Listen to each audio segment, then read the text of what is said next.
오늘 시편 19편 말씀 읽겠습니다. 제 프린트 된데 줄여놓은 걸로 읽겠습니다. 하늘이 하나님의 영광을 선포하고 궁창이 그의 손으로 하신 일을 나타내는도다. 날은 날에게 말하고 밤은 밤에게 지식을 전하니 언어도 없고 말씀도 없으며 들리는 소리도 없으나 그의 소리가 온 땅에 통하고 그의 말씀이 세상 끝까지 이르도다. 7절에 주의 율법은 완전하여 영혼을 소성시키시며 주의 증거는 확실하여 우둔한 자를 지혜롭게 하며 주의 교훈은 정직하여 마음을 기쁘게 하고 주의 계명은 순결하여 눈을 밝게 하시도다. 주를 경외하는 도는 정결하여 영혼까지 이르고 주의 법도 진실하여 다 의로우니 금 곧 많은 순금보다 더 사모할 것이며 꿀과 송이꿀보다 더 달도다. 나의 반석이시오 나의 구원자이신 주여, 내 입의 말과 마음의 묵상이 주님 앞에 연락되기를 원하나이다. 아멘.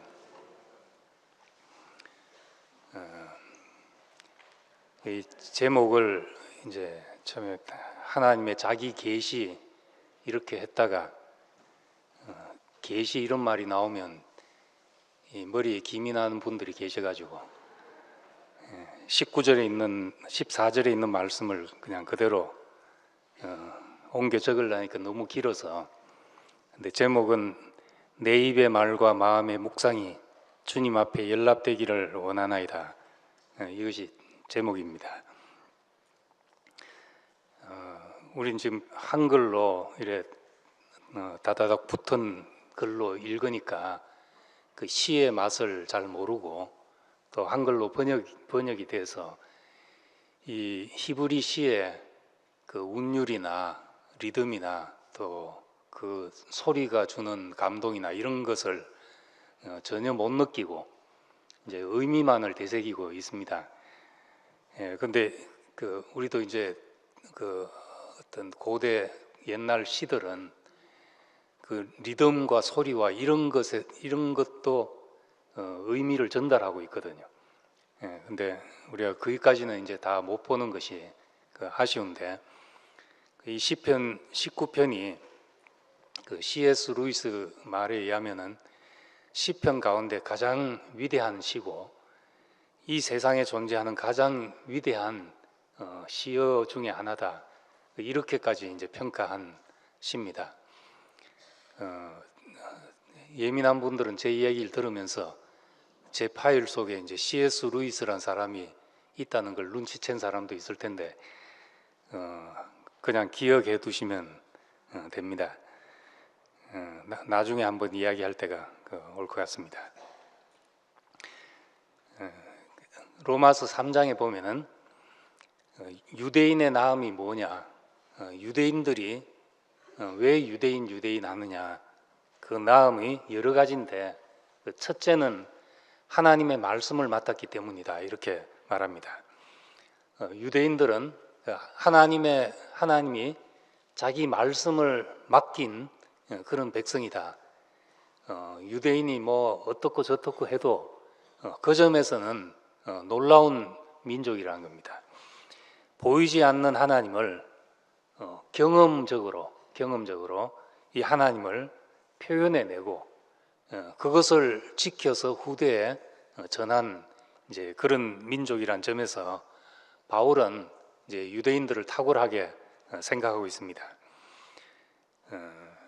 그래서 이 사람들은 정말 그 율법 속에서 하나님의 마음을 읽지 못하고 그냥 말씀을 고집스럽게 지켰지만은 그 고집스럽게 지켰기 때문에 문자라도 우리에게 전해져서 우리가 그것을 다시 해석할 수 있게 된 것입니다.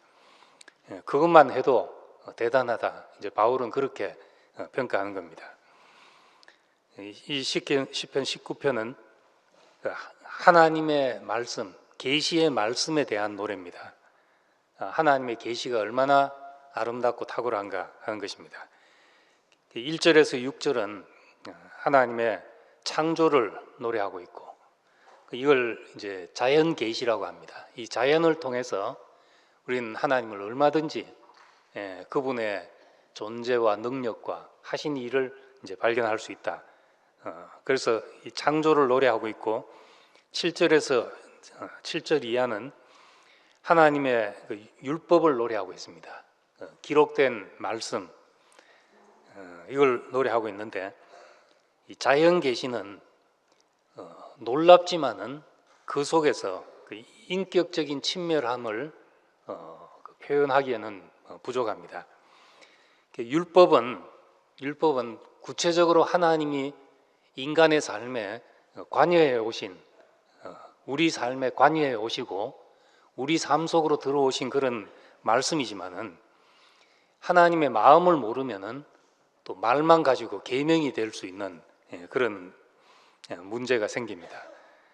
그래서 이 오늘 시편 19편의 그 결론은 14절에 있는 말씀처럼, 나의 반석이시요 나의 구속자이신 주여, 내 입의 말과 내 마음의 묵상이 주님 앞에 연락되기를 원하나이다 한 것처럼, 말과 마음의 묵상까지 하나님 앞에 받아들여지는 그런 사람이 되기를 원합니다.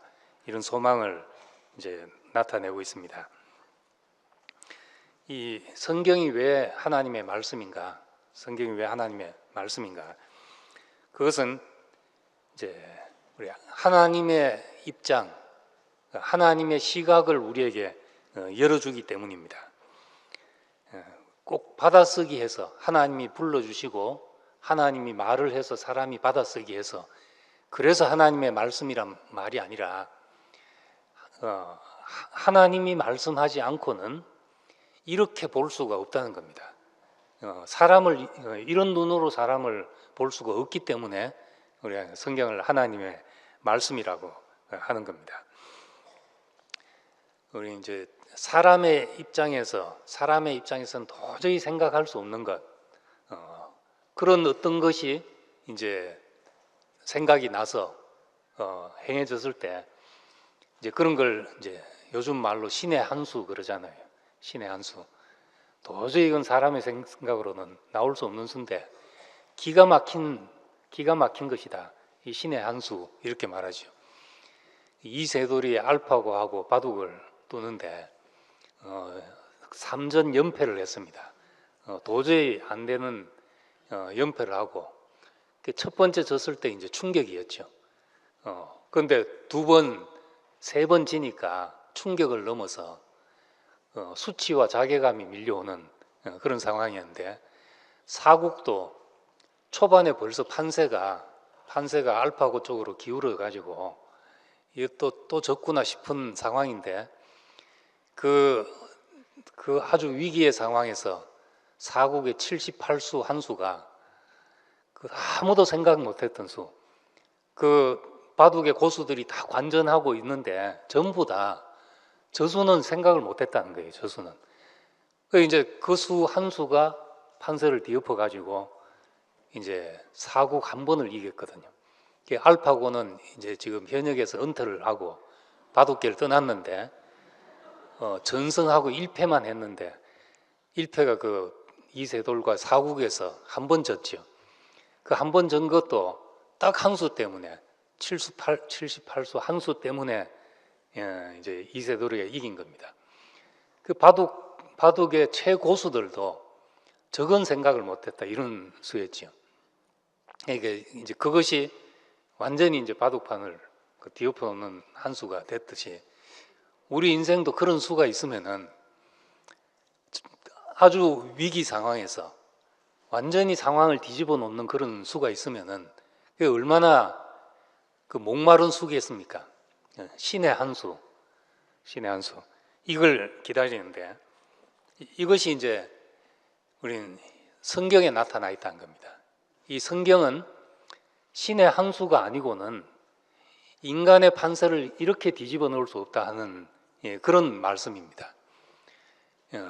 결론적으로 말하자면 그것이 십자가에 못 박히신 예수, 이 안에서 일생 죽음에 매여 종노릇하고 인간은 안 된다고 생각했던 이 인간을 도무지 구제불능이라고 생각했던 이 인간을 그 뒤집어 엎어서 사탄의 일을 멸하시고 일생 죽음에 매여 종로로 다는 우리를 그 해방시키시고 인생이 하나님의 영광과 찬송이 되게 하셨다는 거, 이건 누구도 생각지 못했던 일이죠. 어떤 대가도 인간은 이 육체 때문에 문제다. 육체 때문에 문제다. 육체를 벗어나는 것이, 육체를 극복하는 것이 목표입니다. 근데 예수는 그 육체를 가지고 우리가 다 싫어하는 죽음을 가지고 하나님을 영화롭게 하고 모든 사람을 하나님 앞으로 되돌리고 인생에게 허락된 것이 축복 아닌 것이 없다고 이렇게 고백되도록 만들었다는 겁니다. 이것이 이제 정말 하나님의 한수였는 거죠. 하나님의 한수. 하늘의 밀이 땅에 떨어져 죽으면 죽지 아니하면 하늘 그대로 있고 죽으면 많은 열매를 맺느니라, 이렇게 말했습니다. 밀알의 입장에서는 죽지 않는 것이 목표입니다. 어찌하든지 죽지 않으려고 하는데 하늘의 밀이 썩지 않을 길이 없다는 겁니다. 그런데 농부는 그 하늘의 밀을 땅에 심어서 죽게 해서 많은 열매를 맺게 하더라는 겁니다. 이 밀알이 어떻게 그 수를 알겠습니까? 내가 죽어서 많은 열매를 맺게 한다는 것을 어떻게 알겠냐는 거죠. 그러니까 밀알의 입장에서는 도저히 생각할 수 없었던 것이 농부에게 있었다는 겁니다. 농부는. 그래서 이 사람은 추수하시는 하나님 입장을 알아야지 이 생로병사의 그 길에서 희노애락을 이런 희노애락의 과정을 거치면서 생겨난 모든 일을 온전하게 해석할 수가 있는 것입니다. 하나님의 말씀이 없으면 우리 인생을 해석할 수가 없게 되는 거죠. 왜 내가 그렇게 살았는지 해석이 안 된다는 겁니다. 어려운 문제를 당하면 하나님 말씀이 없으면 문제를 해석하는 능력이 너무너무 취약한 거죠. 신의 한 수가 없기 때문에 그렇다는 겁니다. 그래서 우린 참 교과서적인 이야기지만은 어려움 당할 때 말씀 들으라. 어떨 땐 그 얘기밖에 해줄 것이 없거든요. 그것밖에는 길이 없다는 겁니다. 말씀 들으라. 하나님이 없으면 나대로 살면 좋을 것 같은데 나대로 살면 이 길이 없는 거죠. 인생을 해석할 길이 없게 된다는 겁니다. 요한복음 9장에 소경을 두고 소경에 놓고 유대인들은 이게 누구의 죄 때문입니까?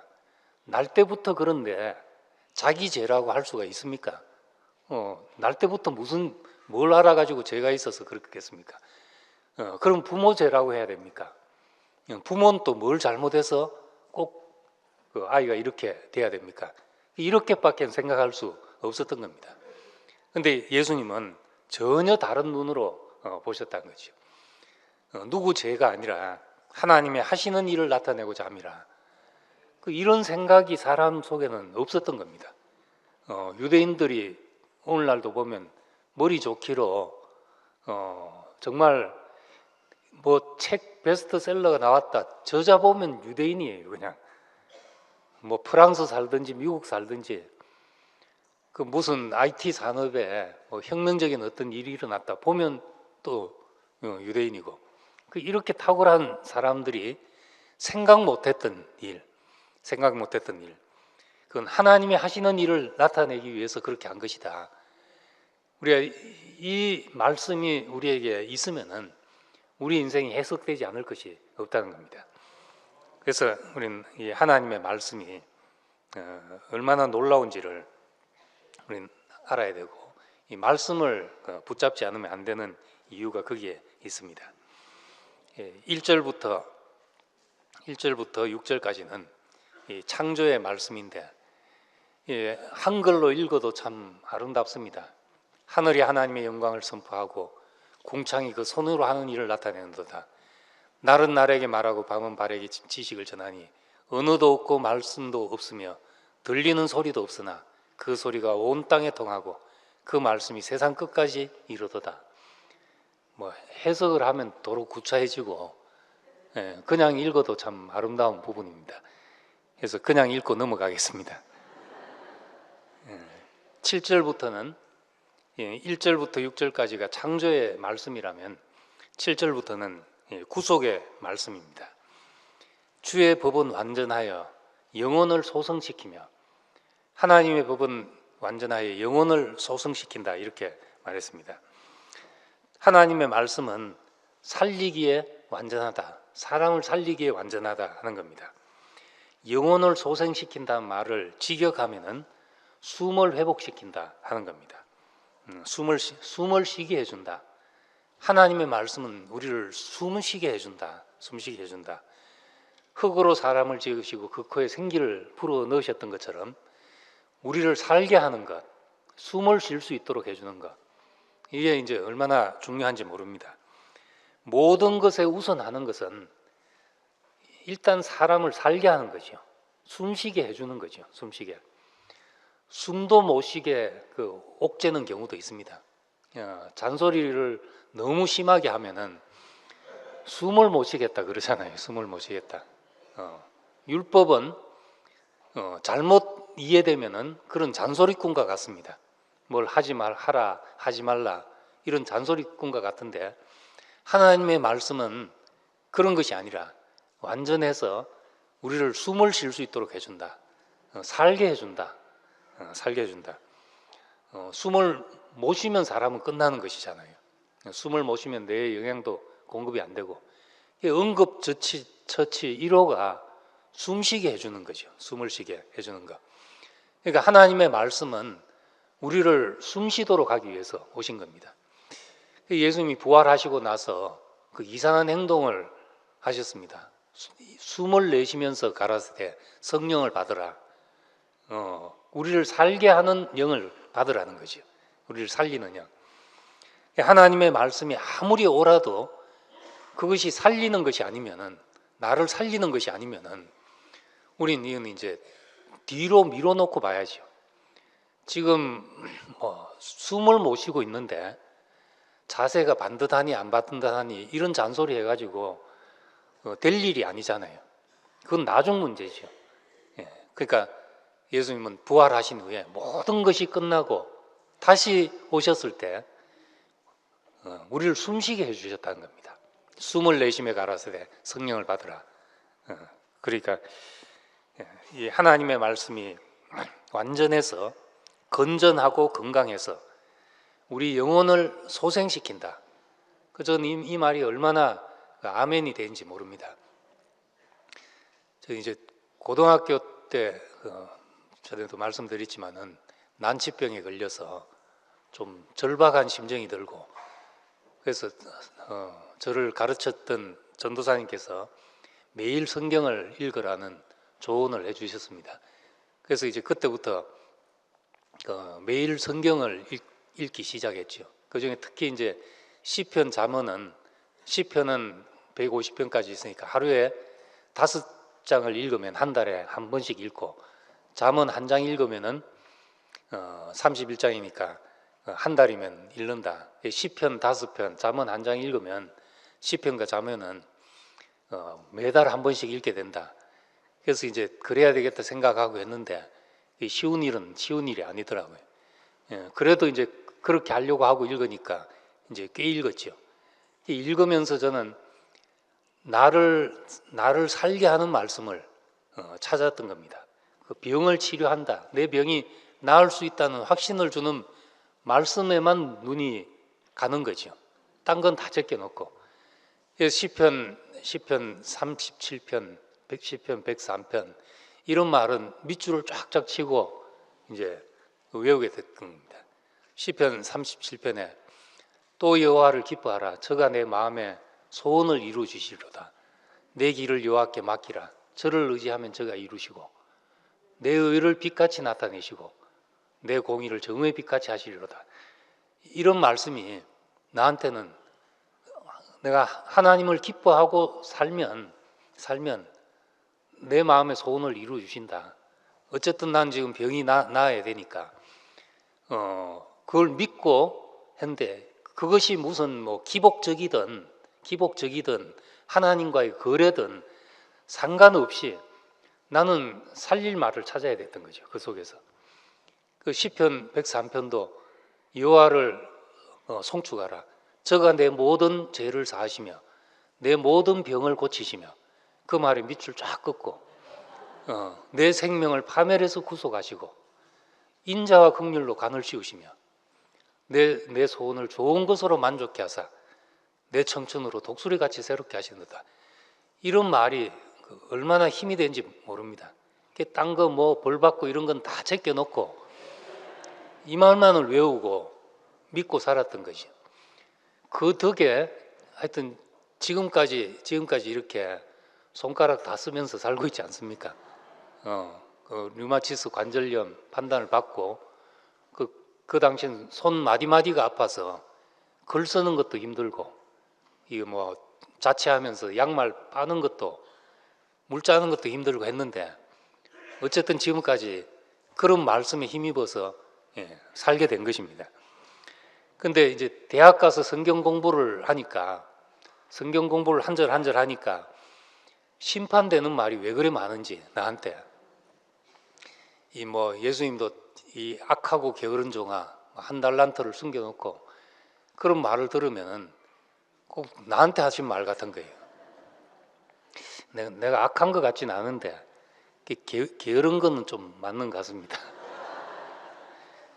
나보고 말씀하신다면 악하고 게으른 종까지는 아닌데 착하고 게으른 종아 뭐 그래 하시지 않겠나.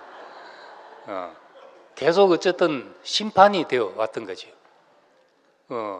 그 심판이 떠나지 않는 말 중에 하나가 그 다니엘서 5장에 보면은 그 벨사살 왕이 환상을 보는데 글자가 나타나더라는 겁니다. 메네메네 대겔 우바르신 하고 글자가 써지는데 아무도 해석할 사람이 없었는데 다니엘이라는 사람이 있다 해서 불러오니까 그걸 해석하게 된 겁니다. 왕의 날이 끝났습니다. 그리고 당신을 저울에 다니까 당신의 부족함이 드러났습니다. 이런 말로 해석이 됐다는 겁니다. 그 뒤로 이제 왕은 결국 파면되고 쫓겨나고 죽게 되는 일이 됐는데 저울에 달면 너의 부족함이 드러났다. 저울에 다니까 너의 부족함이 드러났다. 매 순간마다 이게 나한테 대한 심판으로 들리는 거예요. 내가 기도도 부족한 것 같고 열심도 부족한 것 같고 마음도 부족한 것 같고 심판이 되자면 다 심판이 되는 거죠. 그러다 보니까 나중에는 이 종교가 만든 우울증 환자처럼 내 표정이 이제 너무너무 어두웠다 그래요. 우리 자매를 신학교 1학년 때 이제 만났는데 나를 보니까 표정이 너무 어둡더래요. 나도 몰랐죠. 그렇게 표정이 어두운 사람인 줄.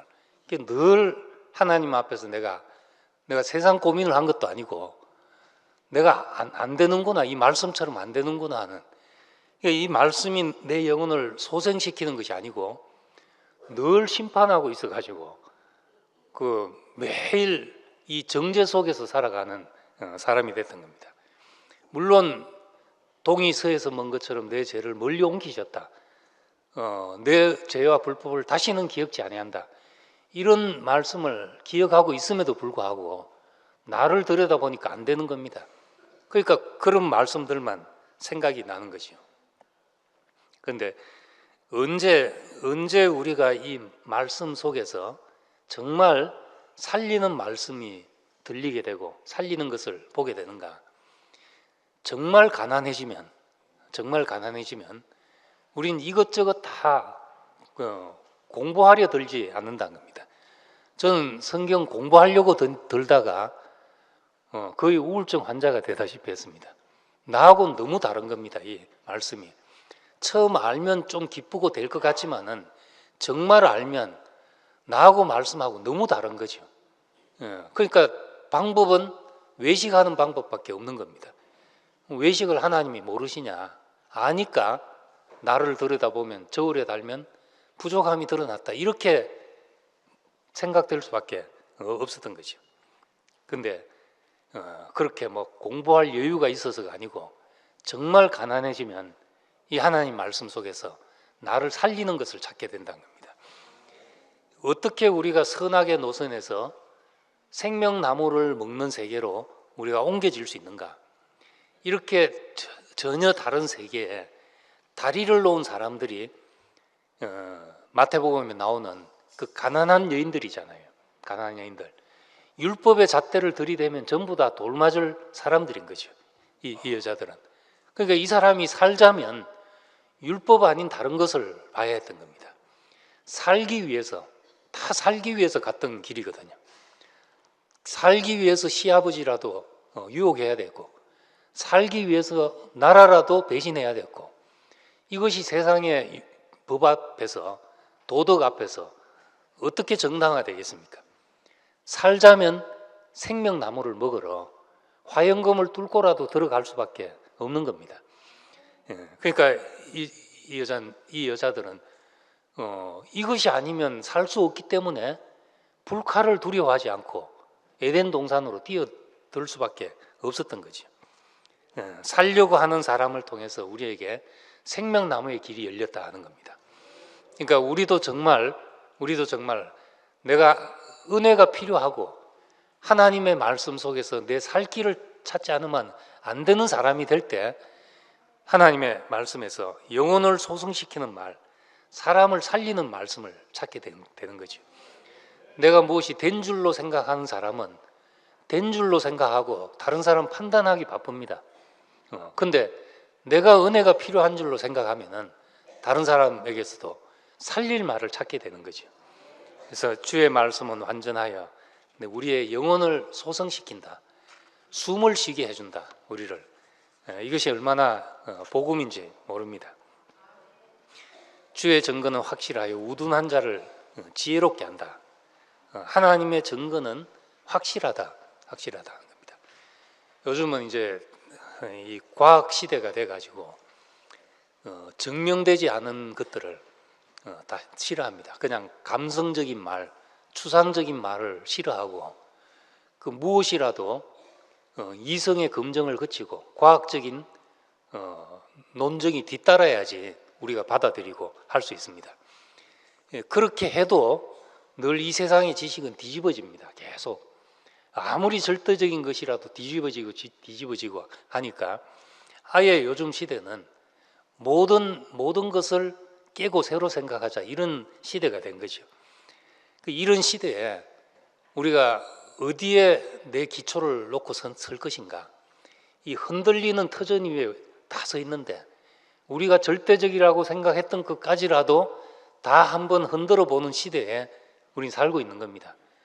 그럼 흔들리면서 살 것인가? 무엇이 우리에게 확실한 것이며 무엇이 반석인가?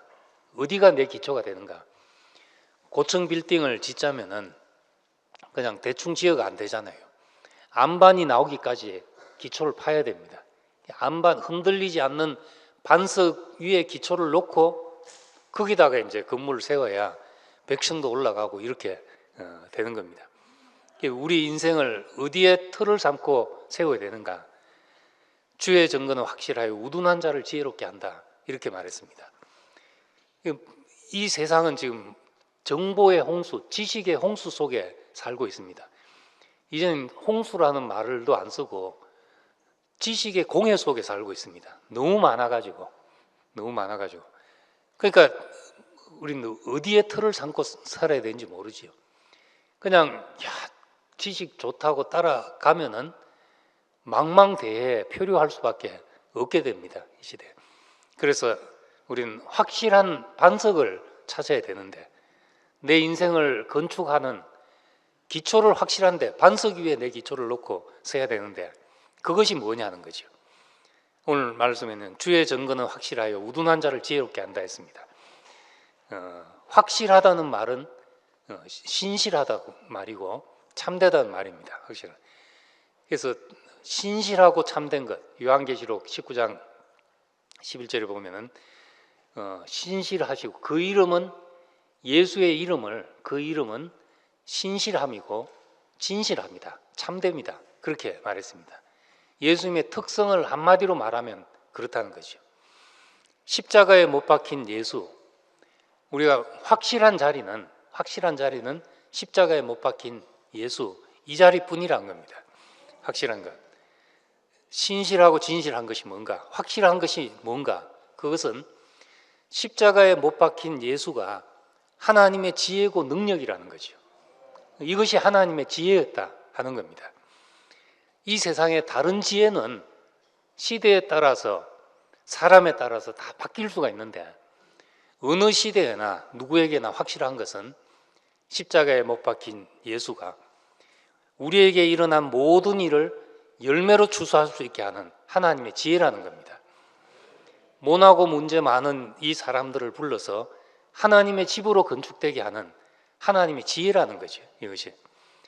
이것만 확실하다 우리가 생각하면은 이 세상 시대의 풍조가 어떻든 노아의 홍수 같은 것이 우리를 휩쓸고 지나간다 할지라도 우리는 확실한 기초 위에 설 수가 있다는 겁니다. 그래서 이 하나님의 지혜는 꾀를 부리는 것과 다르죠. 지혜는 계교를 부리고 술수를 부리는 것과 다르다는 겁니다.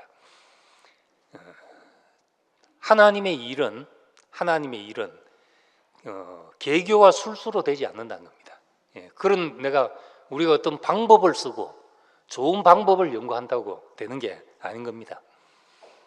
그래서 우리 내린 결론과도 같이 제가 내린 결론도 늘 될 일은 되고 안 될 일은 안 된다. 될 일은 누가 방해한다고 안 되질 않고 안 될 일은 내가 술수를 부린다고 되질 않는다. 이것만 알아도 우리는 이제 걱정 끝. 그렇게 되는 거죠.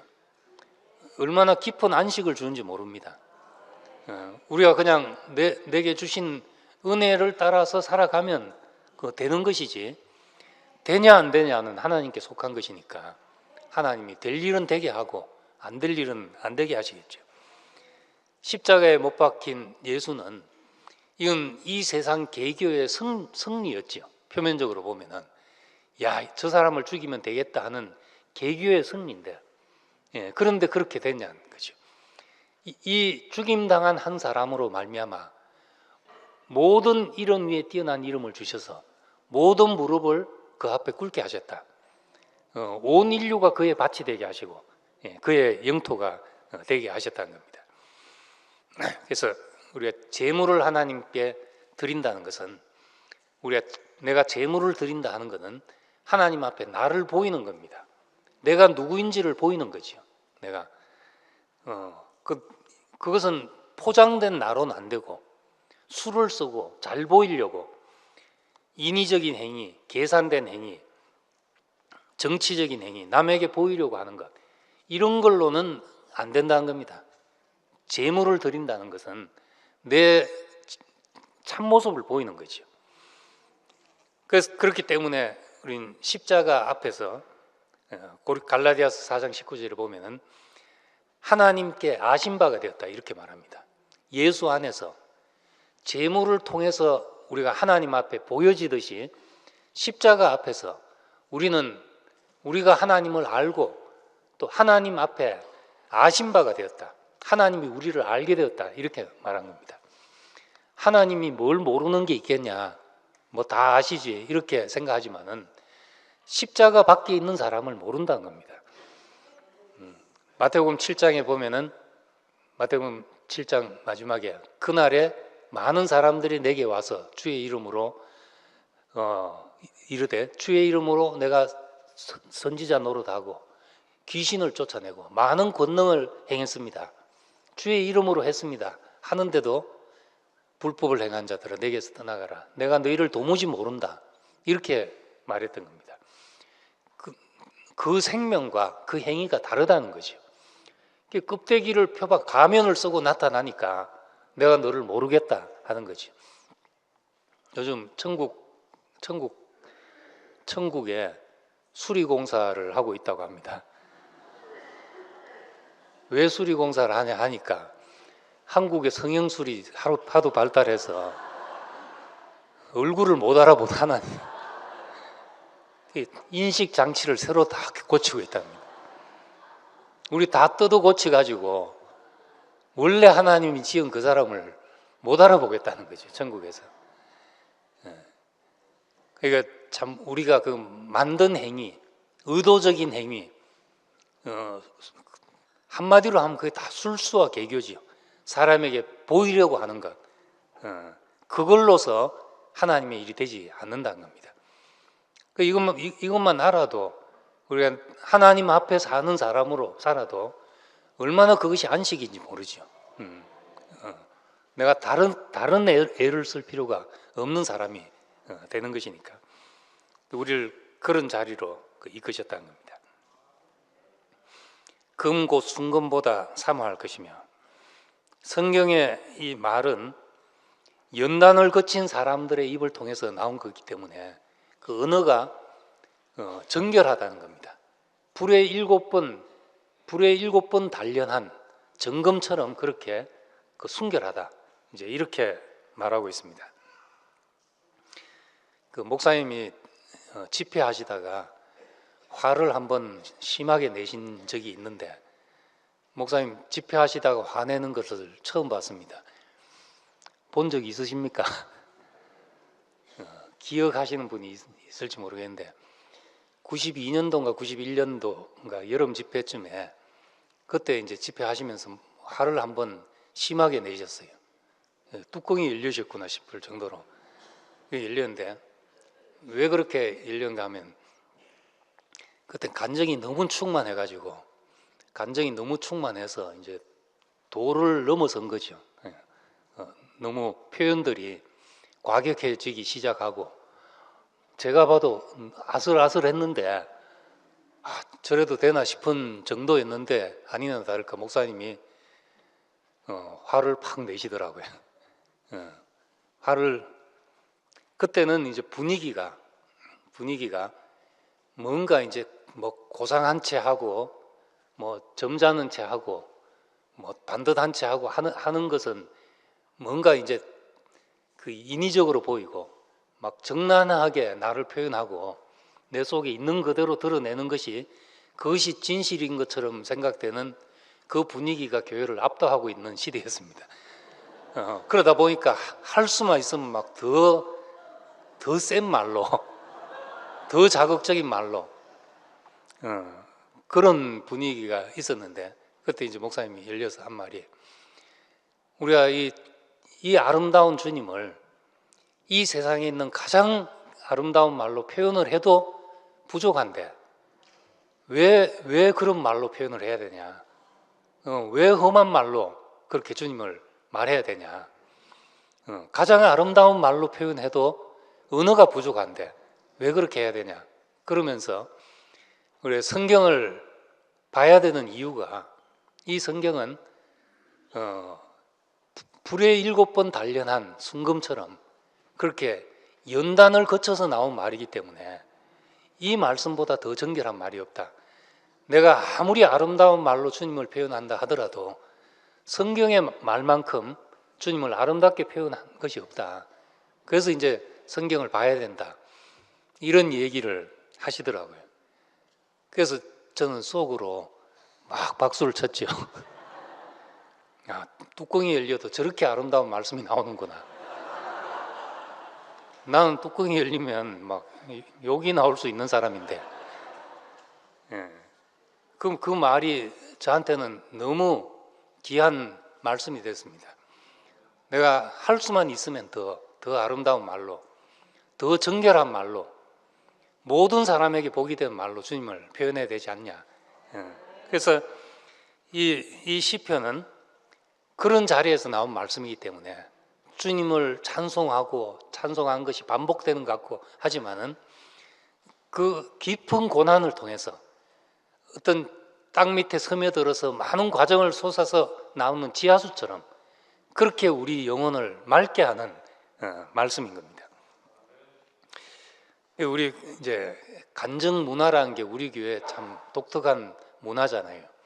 이렇게 말씀을 듣고 쌍방향으로 교통하는 예배가 잘 없습니다. 이런 것이 잘 없고, 그냥 이제 예배는 하나님 앞에 드리는 거니까 드리고 일방적인 선포만 있지, 우리 안에서 나오는 우리의 기쁨과 감사와 이것을 하나님 앞에 되돌려 드리는 이런 것이 잘 없고 너무나 복된 예배죠. 이렇게 이제 여기서 우리가 이렇게 표현을 하다 보니까 참 말이라는 게, 저도 60년을 말하고 살아도 4살 때까지 말을 안 했다고 하니까 56년을 말을 하고 살아도 이 말하는 것만큼 어려운 것이 없거든요. 제가 4살 때까지 말을 안 해서 벙어리인가 오해를 했답니다. 근데 참 이 말이 평생을 해도 어렵잖아요. 아무리 생각하고 말해도 내 생각이 못 미치는 데가 있게 마련이죠. 우리는 말을 조심해서 해도 또 걸리는 게 있고, 참 그러니까 참 어렵습니다. 근데 우리 교회 와서 참 간증 시간을 소화하기가 참 힘들다는 사람이 많거든요. 왜 그런가 나도 연구를 많이 해봤습니다. 성식이 형님만큼 연구하진 않았지만은 연구를 좀 했는데, 우리가 이 말을 할 때 간증을 보통 안 하면은 내가 답답하기 때문에 내가 시원하기 위해서 내가 시원한 말로 간증을 자꾸 하게 됩니다. 이 말은 다른 사람이 들으라고 하는 건데, 사실 우린 간증은 내가 못 참아서 하는 거죠. 화장실에 오줌 마려워서 막 가는 사람처럼 간증 마려워가지고, 옛날에는 요즘은 뭐 나와서 마이크 쟁탈전이 없지만은 많이 아주 신사적이 됐죠. 근데 옛날에는 막 간증이 마려워가지고 막 앞에 안 하면 안 되고 뒤에 하면은 가슴이 터질 것 같고 이래가지고, 이런 충만은 너무나 큰 은혜죠. 어디서 정말 말씀 듣고 일주일 지나면 무슨 말인지 기억도 못하는 때가 태반인데, 말씀을 듣고 가슴이 터지도록 해서 먼저 간증하지 않으면 안 되고, 이런 은혜가 어디 있습니까? 근데 이 넘치는 은혜를 우리는 이제 성숙해질수록 다른 사람에게 복이 되도록 말해내야 되는 거죠. 다른 사람에게. 그래서 말의 의미는, 의사소통의 의미는 말하는 사람이 결정하는 게 아니라 최종적으로 듣는 사람이 그 의미를 결정합니다. 듣는 사람이 알아들어야 잘 알아들은 것이지, 말하는 사람이 시원하다고 말 잘한 게 아니란 거죠. 그래서 우리가 사랑에도 실패하는 이유가 내 방식대로 내 좋은 걸 해줬는데 나중에는 제발 지겹다 좀 놔둬라 나를, 이런 소리를 듣거든요. 원하는 것을 주는 사랑을 못해서 그렇죠. 우리도 참 우리의 이 복된 것이 다른 사람에게 복이 되도록 흘러가야 되지 않냐는 겁니다. 복이 되도록. 그러자면은 고린도전서 8장 9절에 있는 말씀대로 너희의 자유가 믿음이 약한 자들에게 걸려 넘어지는 것이 되지 않도록 조심하라, 이렇게 말한 겁니다. 그러니까 참 우리는 우리에게 받은 은혜를 우리만 누릴 권리가 있는, 자유가 있는 것이 아니라 우리는 우리 복을 다른 사람에게 흘러가게 할 그런 우리에게 사명이 있는 겁니다. 꼭 어떤 사람만 사명이 있는 것이 아니라 이 은혜를 받은 사람은, 다만 우리에게 은혜를 주신 것은 다만 그를 믿을 뿐만 아니라 우리가 그를 위하여 함께 고난도 받게 하려 함이라. 우리가 이렇게 안다면은 우리는 고린도 교회 같은 방언이 아니라, 못 알아듣는 방언이 아니라 사도행전 같은 방언을 해야 되는 거죠.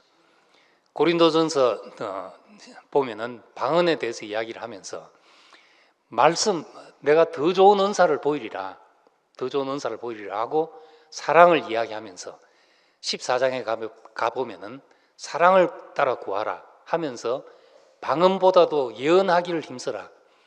그 말은 뭔가 하면 방언은 나는 하나님과 교통되면서 말을 하는데 딴 사람이 전혀 못 알아듣는 말이죠. 예언의 말은 다른 사람을 유익하게 하는 말이라는 겁니다. 방언보다 예언을 힘써라. 우리는 이제 내가 시원하게 말하는 것이 아니라 모든 사람의 복이 되게 말하는 그걸 힘써라.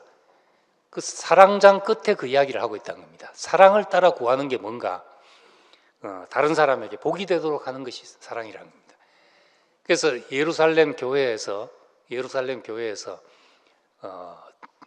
사도행전 15장에 보면은 회의가 열렸는데 이방인들에게 복음을 전하려고 하니까 우리가 하는 모든 것이 이방인들이 받아들일 수 없더라는 거죠. 우리가 모든 걸 내려놔야 되겠다. 그래서 오직 예수만을 전하기 위해서 할례도 내려놓고 다 내려놓자. 네 가지 뭐 우상을 섬기는 가정한 것과 우상을 섬기는 가정한 것과 뭐 피채 먹는 것과 뭐 더러운 이런 네 가지를 빼놓고는 우리가 다 내려놓자. 유대인이 할례를 내려놓았다는 것은 너무나 큰 죽음과도 같은 거죠. 그들에게는 그들의 최대의 자랑을 내려놨던 겁니다. 그래서 이방인들이 교회에 들어올 수 있게 됐다는 겁니다. 그 중요한 예루살렘 회의가 중요한 결정이죠. 우리 복이 흘러가자면 정말 우리가 죽고 다시 난 그 생명 외에 다른 모든 것을 내려놔야 우리가 다른 사람이 복이 되도록 흘러가게 된다는 겁니다. 그래서 내 입의 말과 내 마음의 묵상이 우린 주님 앞에 연락되기를 원하나이다. 연락된다는 것은 제사를 드려서 하나님이 받아들이는 것을 그때 연락된다는 말을 씁니다.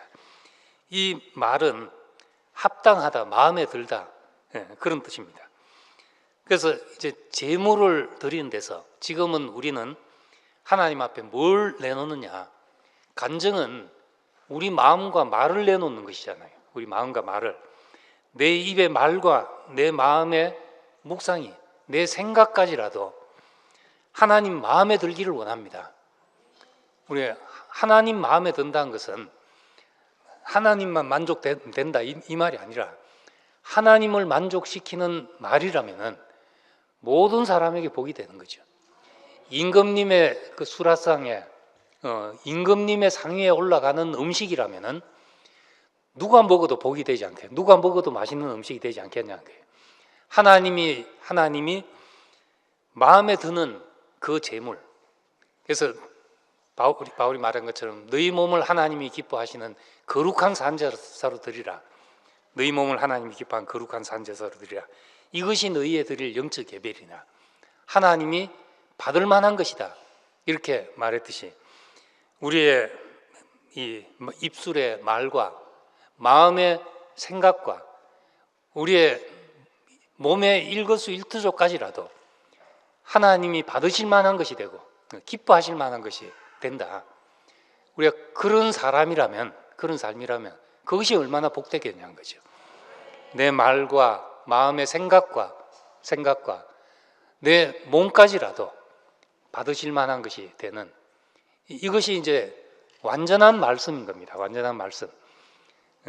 그래서 처음에 하늘에 있는 말씀에서 하늘이 하나님의 영광을 선포하고 궁창이 손으로 하신 일을 나타내고, 이 하늘의 말씀에서 기록된 말씀으로 주의 말씀은 내 영혼을 소생시키고, 이 기록된 말씀에서 우리는 최종적으로 내 입의 말과 내 마음의 묵상과 내 몸이 다 하나님의 기뻐 받으시는, 주께서 받을 만한, 주님 마음에 드는 그런 말씀이 되는, 우리가 살아있는 말씀이 되는 이런 자리로 우리를 초대하고 있는 겁니다. 그래서 우리도 늘 소망하기를 내 입의 말과 내 마음의 묵상까지라도 하나님이 받으실 만한 것이 되기를 원합니다. 이 소망을 주신 주님께 감사드립니다. 기도하겠습니다.